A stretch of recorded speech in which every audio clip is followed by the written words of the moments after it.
My name is Saisie Pratt.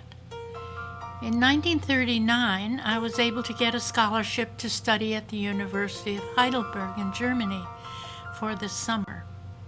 Since my student group was being led by a German professor from Smith College, my parents arranged to confer with him. Seeing that all was well planned and all essential expenses paid, they had no objection to my going. However, as soon as our German ship, the Deutschland, arrived in Hamburg, out came Herr Professor Swastika armband. He gave us our residential assignments, and that was the last we ever saw of him. So, at age 19, I was suddenly quite on my own in Nazi Germany, with very little money, very little knowledge of the German language, and very little understanding of current events. Our train arrived at Heidelberg, and my host, Frau Schultz, and her two sons were there to greet me.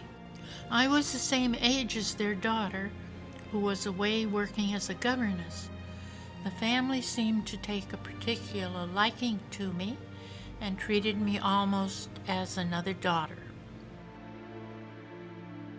Our student restaurant required diners to salute Hitler's portrait when we arrived and again when we left. Since I couldn't afford to eat elsewhere, I had devoured my mashed potato and cooked cabbage daily without saluting, hoping foreign students were exempt. I cannot remember why I decided to bicycle alone from Heidelberg to Strasbourg. I headed north on the German side of the border. I began to see at intervals earth-covered concrete outcroppings. Each had a small steel door. Because they were unusual, I stopped to get out my camera. A uniformed soldier emerged and pointed his gun at me. I hopped back on my bike and hastened north. Later, my friends said it was most likely the Siegfried Line, which the Germans had built opposite the French Maginot Line.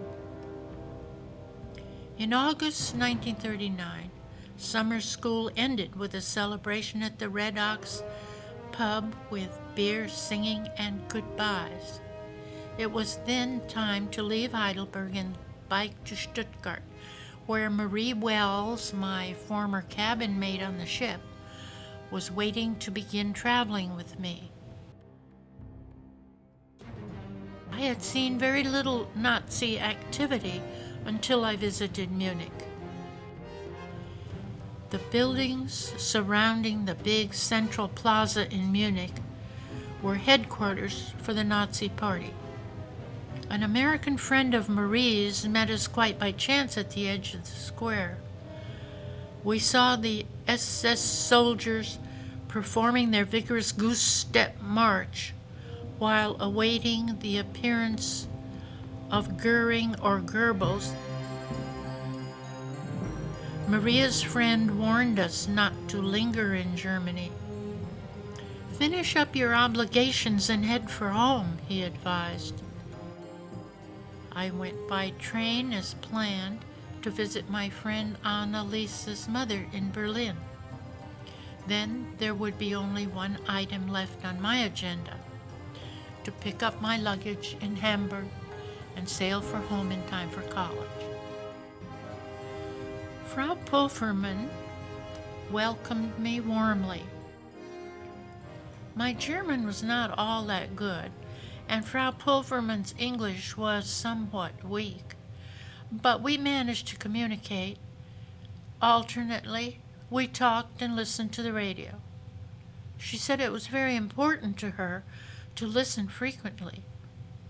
One morning, she suddenly turned off the radio and broke the news to me. Germany has attacked Poland. It was September 1st, 1939. Last night, she said, aircraft and tanks crossed the border and started to fight. It's dangerous now. You must leave immediately. I thanked her and boarded a train for Hamburg. There I asked, "Do you have my luggage booked on the Deutschland so it will arrive with me in New York?" "Oh no," was the reply. "All ships are canceled. The Deutschland will not sail. There are no alternatives." Since the Netherlands is a step closer to New York City, I decided to board the next train to Amsterdam. After purchasing this latest ticket, I had only 25 pfennig left and wondered how I was going to get home. Nothing I saw was familiar to me. There were hordes of bikes streaming down the street. No cars, just bikes. There was a canal parallel to the street. Its many boats were also loaded with hordes of people. In spite of the unusual activity and my own anxiety, it felt good to be in a neutral country. But how was I to get home? What I needed to do: get money, book a ship reservation, and leave as soon as possible.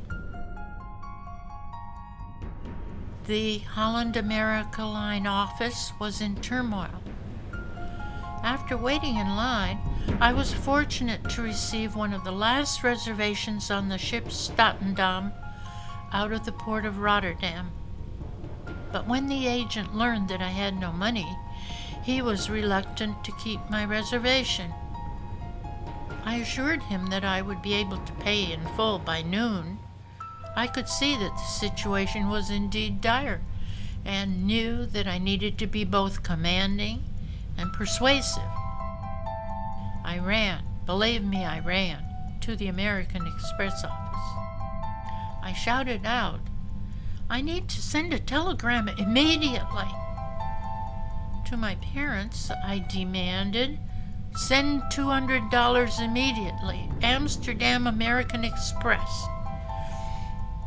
I waited tensely, not knowing when or if it would work. When the money finally arrived, I ran through the streets again, rushing into the Holland America office, checks in hand, exactly when the city clock began to ring out its 12 bells. For me, it was a very emotional moment when our ship drew into New York Harbor. There was the Statue of Liberty, holding high her torch. After such a summer, I had a new appreciation of freedom. I felt a deeper love for my country than I had ever felt before.